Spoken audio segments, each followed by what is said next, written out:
Hello everyone, आज हम cover करने वाले हैं test of significance. Test of significance क्या होता है, क्यों हमें ज़रूरत पड़ी टेस्ट ऑफ सिग्निफिकेंस की स्टैटिस्टिक में, T test, Z test, F test, ये सब आज हम कवर करेंगे। उससे पहले समझते हैं बेसिक टेस्ट ऑफ सिग्निफिकेंस का क्या प्रोसीजर है, क्यों हमने इसको यूज़ किया।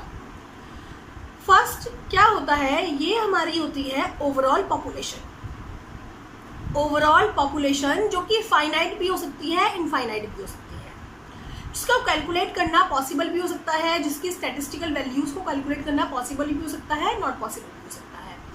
बट मोस्टली केसेस में क्या होता है, हम जब भी किसी भी बुक का रिव्यू बोल दीजिए या किसी भी ड्रग का इफेक्ट देखना हो, तो हम ओवरऑल पॉपुलेशन में से कुछ सैंपल्स को सेलेक्ट करते हैं रेंडमली, कुछ सैंपल्स को सिलेक्ट करते हैं रेंडमली और टेस्ट करते हैं उनको उन सैंपल्स पे। इसको बोलते हैं सैम्पलिंग। सैंपल को सिलेक्ट किया रेंडमली, इसको बोलते हैं रैंडम सैम्पलिंग, और उस ड्रग को इस सैंपल पे इतने इंडिविजुअल पे टेस्ट करते हैं। क्योंकि पॉपुलेशन पे टेस्ट करना पॉसिबल नहीं हो पाता, इसलिए हम करते हैं सैंपल पे टेस्ट। इसी को बोलते हैं सैम्पलिंग। अब होता क्या है, पॉपुलेशन के जो पैरामीटर्स हैं, पॉपुलेशन के जो पैरामीटर्स हैं, parameters in the sense mean, median, mode, population के जो डेटा है उसको हम बोलते हैं पैरामीटर। वो कैलकुलेट भी हो सकते हैं और वो हाइपोथेटिकल भी हो सकते हैं, क्योंकि पॉपुलेशन इनफाइनाइट भी हो सकती है, मोस्टली केसेस में इनफाइनाइट ही होती है। और सैंपल्स की जो वैल्यूज हैं, डेटा जो है like mean, median, mode, standard deviation, उसको बोलते हैं स्टैटिस्टिक। Statistic and parameter. अब टेस्ट ऑफ सिग्निफिकेंस होता क्या है, what is the test of significance.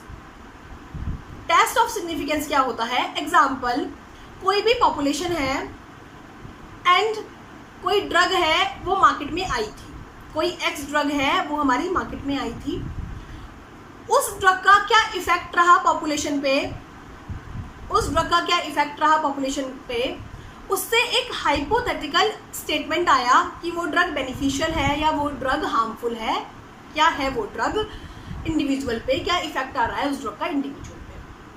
उस ड्रग के प्रीवियस डेटा पे कोई भी अननोन पैरामीटर, उसके बेसिस पे इस ड्रग का कुछ ना कुछ हाइपोथेटिकल स्टेटमेंट रहा इस पॉपुलेशन पे। अब क्या हुआ, हमने एक और वाई ड्रग है वो लॉन्च किया। जब वाई ड्रग लॉन्च किया तो वाई ड्रग को टेस्ट किया गया एक स्मॉल ग्रुप ऑफ सैंपल्स पे, टेस्ट किया गया। अब हमें ये पता लगाना है कि एक्स और वाई ड्रग में कोई डिफरेंस है इनके इफेक्ट में या नहीं है। तो इस बात को कैसे पता लगाया जाए, इस बात को पता लगाया जाएगा टेस्ट ऑफ सिग्निफिकेंस के बेसिस पे।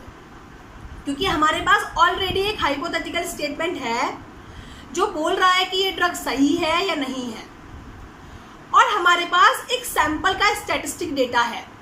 तो हमें पैरामीटर और स्टैटिस्टिक के बिटवीन कंपैरिजन करना है कि ये इक्वल है या नहीं है। That is the test of significance. जब भी हम कोई भी पॉपुलेशन का एक हाइपोथेसिस को ले लेते हैं, पॉपुलेशन का कोई भी पैरामीटर ले लेते हैं और उसको अपने सैंपल के स्टैटिस्टिक से कंपेयर करते हैं, that is the test of significance. इसका एक और एग्जांपल लेते हैं।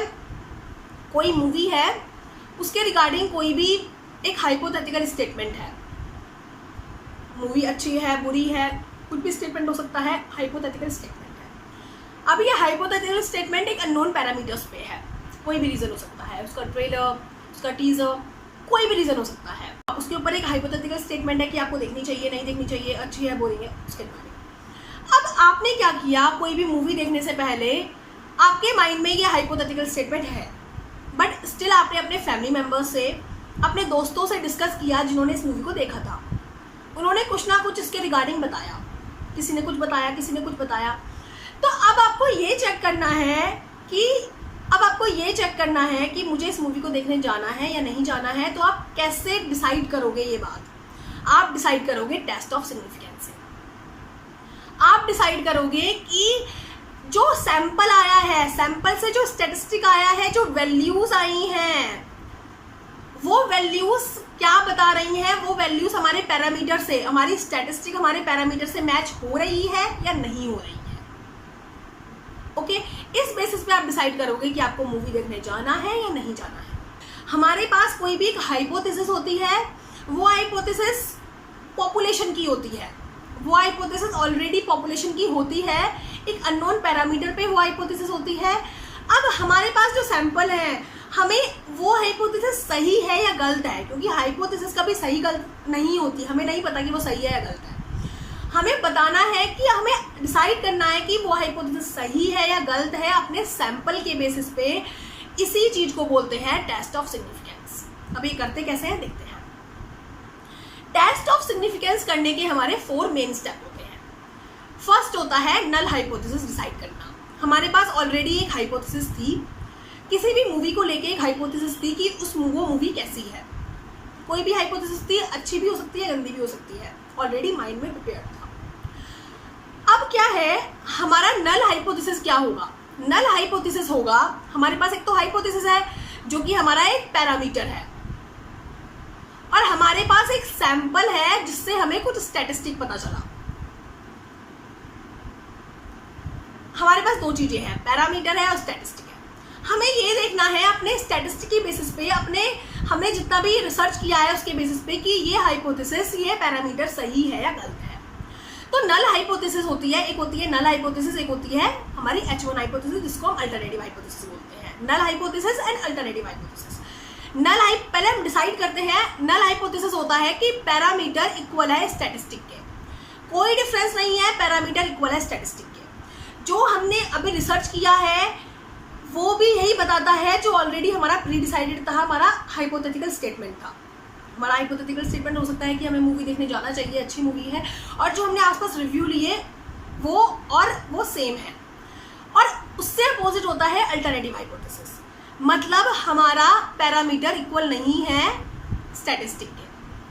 H1 बोलता है कि पैरामीटर इक्वल है स्टैटिस्टिक के। यदि कुछ प्रॉब्लम हाँ भी रही है कि वो नहीं इक्वल दिखा रहा है, तो मीन्स कुछ ना कुछ सैम्पलिंग एरर होगा, अदरवाइज पैरामीटर जो है पॉपुलेशन का वो सैम्पलिंग के बिल्कुल इक्वल है। सैंपल जिससे जो स्टैटिस्टिक डेटा आया है वो बिल्कुल पैरामीटर है, वो उसके इक्वल है। और H1 बोलता है कि नहीं, पैरामीटर बिल्कुल भी इक्वल नहीं है स्टैटिस्टिक के। ओके, फर्स्ट तो हम डिसाइड करते हैं कि हमारा नल हाइपोथेसिस क्या है। सेकंड हम डिसाइड करते हैं हमारा लेवल ऑफ सिग्निफिकेंस क्या है। लेवल ऑफ सिग्निफिकेंस क्या होता है, लेवल ऑफ सिग्निफिकेंस 5% हो सकता है, 1% हो सकता है, 10% हो सकता है, मोस्टली ये 3 होते हैं। लेवल ऑफ सिग्निफिकेंस होता है रिस्क टेकिंग कैपेसिटी। इफ हम 5% पे चेक कर रहे हैं अपनी हाइपोथेसिस को, मतलब जो हमारा स्टेटमेंट आ रहा है कि पैरामीटर इक्वल है स्टैटिस्टिक या नहीं है, वो हमारा 95% एक्यूरेट है और हमारा ओनली 5% इनएक्यूरेट है। अभी हम बात करेंगे क्या होता है ये।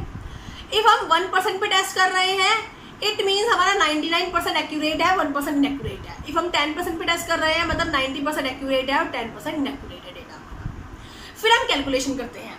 कैलकुलेशन कैसे करते हैं, हमारे पास पैरामीटर भी है, स्टैटिस्टिक भी है, कैलकुलेशन करते हैं। कैलकुलेशन में हम टी टेस्ट कर सकते हैं, जेड कर सकते हैं, एफ कर सकते हैं, इन सबके अपने फॉर्मूले हैं, उसकी बेसिस पे हम एक कैलकुलेटिव वैल्यू कैलकुलेशन निकालते हैं। फिर हम डेटा इंटरप्रिटेशन करते हैं। अब हमारे पास जो भी कैलकुलेटिव वैल्यू आई है, मानो हमारे पास वैल्यू आई है सी, यदि वो टी टेस्ट होगा तो हम उसे टी वैल्यू बोलेंगे, जेड टेस्ट होगा जेड वैल्यू बोलेंगे, एफ टेस्ट होगा एफ वैल्यू बोलेंगे। जो कैलकुलेशन वाली वैल्यू है वो हमारी कम है टेबुलेटेड वैल्यू से। टेबुलेटेड वैल्यू क्या होती है, टी टेस्ट के लिए अपना एक टेबुलर फॉर्म में वैल्यूज होंगी, जैसे लॉग और एंटी लॉग की वैल्यूज होती हैं, जेड में भी होंगी, एफ में भी होंगी, उनका लेवल ऑफ सिग्निफिकेंस लिखा होगा और साथ में उनकी वैल्यूज गिवन होंगी। तो हम देख सकते हैं कि टी टेस्ट के लिए हमारी टेबुलेटेड वैल्यू क्या थी, इतने percentage of level of significance पे, और हमारी कैलकुलेटिव वैल्यू क्या आई है।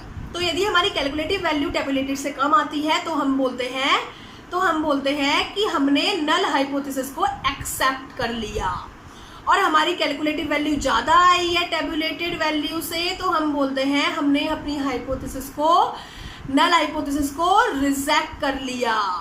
और हमने H0 को एक्सेप्ट कर लिया, तो कॉमन सी बात है, ऑब्वियस सी बात है, हमने H0 को एक्सेप्ट कर लिया, मतलब हमने H1 को रिजेक्ट कर दिया।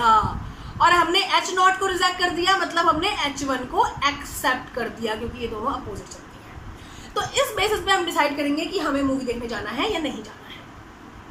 ओके, मतलब हमारे पास कोई भी एक प्री डेटा था हमारे पास, कोई भी अननोन पैरामीटर्स पे डेटा था पॉपुलेशन का, कि हमें इस मूवी को देखना चाहिए नहीं देखना चाहिए, अच्छी है गंदी है, कोई भी था हमारा, कोई भी एक हमारी हाइपोथेसिस थी जिसको हमने बोला H।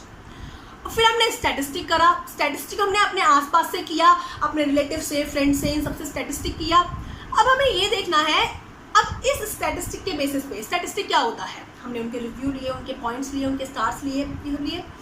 अब इस स्टैटिस्टिक के बेसिस पे हमें ये जो हाइपोथेसिस हमने बनाई हुई थी पहले इस मूवी के रिगार्डिंग, वो टेस्ट करनी है कि वो सही है या गलत है। इसी को बोलते हैं टेस्ट ऑफ सिग्निफिकेंस। और कोई भी टेस्ट होगा, T test, Z test, F test, ये 4 स्टेप्स होंगे ही होंगे। फर्स्ट होगा हमारी नल हाइपोथेसिस, क्या होगी कि यस, जो हमने ऑलरेडी प्री डिसाइडेड स्टेटमेंट बनाया हुआ था, पैरामीटर बनाया हुआ था, स्टैटिस्टिक उसको बोलती है कि हाँ वो बात आपकी बिल्कुल सही है। H1 क्या होता है, अल्टरनेटिव हाइपोथेसिस, बिल्कुल अपोजिट, कि नहीं आपने जो प्री डिसाइडेड सोचा हुआ था वो बिल्कुल भी नहीं है। फिर हम लेवल ऑफ सिग्निफिकेंस लेते हैं कि हमें कितने रिस्क पे टेस्ट करना है, कितने एक्यूरेसी लेवल पे टेस्ट करना है। फिर हम कैलकुलेट करते हैं, टी टेस्ट से, जेड टेस्ट से, एफ टेस्ट से, इनका अपना फॉर्मूला होता है, उससे हम अपनी कैलकुलेट करते हैं अपनी वैल्यू को। स्टैटिस्टिक ऑलरेडी हमें गिवन है, mean, median, mode, standard deviation, उनसे हम कैलकुलेट कर लेते हैं। फिर हम डाटा इंटरप्रेट करते हैं कि जो हमारी कैलकुलेटिव वैल्यू है वो हमारी टेबुलेटिव वैल्यू से कम है, तो हम अपनी हाइपोथेसिस को एक्सेप्ट कर सकते हैं। मतलब जो हाइपोथेसिस बोल रही है H0 को एक्सेप्ट कर सकते हैं। H0 क्या बोल रहा है कि पैरामीटर की वैल्यू जो है वो इक्वल है स्टैटिस्टिक वैल्यू के, और H1 क्या बोल रहा है, हमारा पैरामीट्रिक वैल्यू इक्वल नहीं है स्टैटिस्टिक वैल्यू के। H0 बोल रहा है वो दोनों इक्वल हैं। इफ आपकी इक्वल नहीं भी आ रही हैं, आपको लगता है कि नहीं लोग तो बुराई कर रहे हैं मूवी की, और हमारा H है कि मूवी अच्छी है, तो मतलब आपने सैम्पलिंग गलत तरीके से की है, रैंडमली आपने ले लिया, बायसनेस लिया है, आपने उस इंसान से पूछा है जिसको उस टाइप की मूवी देखना पसंद ही नहीं है। वो चलो चीजें रही अलग, एरर्स वो एरर्स में बढ़ेंगे, type first error, type second error. But if आपका H0 एक्सेप्ट हो रहा है, मतलब आपकी पैरामेट्रिक वैल्यू और स्टैटिस्टिक वैल्यू बिल्कुल करेक्ट है, जो आपने ऑलरेडी हाइपोथेसिस बनाया हुआ था किसी भी पॉपुलेशन को लेके, चाहे वो मूवी हो, चाहे वो बुक हो, चाहे वो ड्रग हो, वो बिल्कुल सही था। और इफ आपका H0 रिजेक्ट हो रहा है, तो मतलब पैरामेट्रिक वैल्यू जो है वो इक्वल नहीं है स्टैटिस्टिक वैल्यू के, मतलब आपने जो ऑलरेडी हाइपोथेसिस बनाई हुई थी उस ड्रग को लेके, उस मूवी को लेके, वो बिल्कुल गलत थी, वो सही नहीं थी। इसका हम एग्जाम्पल एक तरीके से और ले सकते हैं। आप किसी लड़की को लाइक करते हो, आप किसी गर्ल को, कोई आपकी क्लास में है, आप उसको लाइक करते हो। अब आपने अपने मन में बनाया हुआ है कि वो भी मुझे लाइक करती है, वो भी मुझे लाइक करती है, ये आपका हाइपोथेसिस है। अब आपने अपने फ्रेंड से पूछा, आपके फ्रेंड्स ने आपको, अलग अलग फ्रेंड्स ने आपको कुछ कुछ बातें बताई। अब आपको टेस्ट करना है कि जो उन्होंने जो हमने स्टैटिस्टिक करा है, रिसर्च किया है, वो हमारी हाइपोथेसिस को करेक्ट बता रहा है या नहीं बता रहा है। तो हम क्या करेंगे, पहले हम नल हाइपोथेसिस डिसाइड करेंगे, वो मुझे लाइक करती है, मेरा ये पैरामीट्रिक है, और स्टैटिस्टिक भी बोल रहा है कि वो मुझे लाइक करती है। H1 होगा कि नहीं, दोनों बिल्कुल अलग है, मुझे बात नहीं करनी चाहिए आगे जाके। फिर हम लेवल ऑफ सिग्निफिकेंस डिसाइड करेंगे, फिर हम कैलकुलेट करेंगे। फिर यदि हमारी कैलकुलेटेड वैल्यू कम आई तो हम क्या सोचेंगे कि नहीं, मैं लाइक करता हूँ, वो भी लाइक करती है, मेरा हाइपोथेसिस है कि वो लाइक करती है, और मेरे दोस्तों के अकॉर्डिंग वो लाइक करती है, तो मुझे जाके आगे बात करनी चाहिए उससे। और यदि हमारा कैलकुलेटेड वैल्यू टेबुलेटेड से ज़्यादा आती है, तो मतलब हम अपनी हाइपोथेसिस को, H0 को, नल हाइपोथेसिस को रिजेक्ट कर देंगे। हम अपनी अल्टरनेटिव हाइपोथेसिस को एक्सेप्ट कर लेंगे कि पैरामेट्रिक और स्टैटिस्टिक दोनों अलग अलग है। मेरे दिमाग में ये हाइपोथेटिकल सिचुएशन थी कि वो मुझे लाइक करती है, बट मेरे दोस्तों ने रिसर्च करके जब मैंने देखा तो मुझे पता चला नहीं, वो मुझे लाइक नहीं करती। तो हमारी कोई भी सिचुएशन हो, उस सिचुएशन में जो भी हमारे दिमाग में हाइपोथेटिकल स्टेटमेंट है वो सही है, उसको हमें टेस्ट करना है अपने सैंपल के अकॉर्डिंग। इसी को बोलते हैं टेस्ट ऑफ सिग्निफिकेंस। अब ये टेस्ट ऑफ सिग्निफिकेंस हमारा लार्ज सैंपल के लिए और स्मॉल सैंपल के लिए अलग अलग होता है। लार्ज सैंपल मतलब वो सैंपल में मोर देन 30 वैल्यूज होंगी, मोर देन 30 वैल्यू मतलब हमने जो सैंपल पिक किया है, एक तो है हमारी पैरामेट्रिक वैल्यू, एक होती है हमारी सैंपल जो मैंने बताया, उस सैंपल में मोर देन 30 वैल्यूज होंगी, तो हम लार्ज सैंपल टेस्ट यूज करेंगे, दैट इज जेड टेस्ट। और उस सैंपल में हमारी लेस देन 30 वैल्यू होंगी हमारी, तो हम यूज करेंगे जेड, हम यूज कर सकते हैं Z test, T test, F test. ये 3 टेस्ट है हमारे स्मॉल सैंपल के लिए और लार्ज सैंपल के लिए हमारा जेड टेस्ट है। तो ये क्या होते हैं, किस किस सिचुएशन में हम क्या क्या यूज़ करते हैं, कौन क्या क्या एप्लीकेशन है, ये हम नेक्स्ट वीडियो में बात करेंगे। टेस्ट ऑफ सिग्निफिकेंस एक बार और बोल देती हूँ। टेस्ट ऑफ सिग्निफिकेंस का मतलब है कि हमारा जो हाइपोथेसिस है, जो हमने ऑलरेडी माइंड में सेट किया हुआ है, वो कितना सही है कितना गलत है, इस चीज़ को टेस्ट करना अपनी कुछ रिसर्च के अकॉर्डिंग। रिसर्च कैसे करेंगे, हम अपने आसपास वालों से पूछेंगे, एक सैंपल बनाएंगे, उसका रिसर्च करेंगे, फिर डिसाइड करेंगे टेस्ट ऑफ सिग्निफिकेंस के थ्रू कि हमने जो सोचा था वो सही है, वो हाइपोथेसिस करेक्ट है या वो नहीं है। उसके बेसिस पे हम डिसीजन लेंगे। यहाँ तो ये छोटी सी बात हुई, मूवी की ले लो या फिर ड्रग की ले लो, बट जो बड़े बड़े फैसले होते हैं कंपनीज में वो इन्हीं टेस्ट ऑफ सिग्निफिकेंस पे डिपेंड करते हैं, क्योंकि उनके दिमाग में एक हाइपोथेसिस होती है कि यस ये एडवर्टीजमेंट इस तरीके से काम करेगा, ये उनकी हाइपोथेसिस है। बट उन्होंने आसपास सर्वे किया सैंपल्स का, फिर उन्होंने टेस्ट किया उस सैंपल से टेस्ट किया अपनी हाइपोथेसिस को कि हमारी हाइपोथेसिस करेक्ट होगी या नहीं होगी। उसके बेसिस पे ही वो आगे क्या करना है वो सब डिसाइड करते हैं। तो हम नेक्स्ट वीडियो में कवर करेंगे Z, T and F test. Okay, so best of luck, thank you.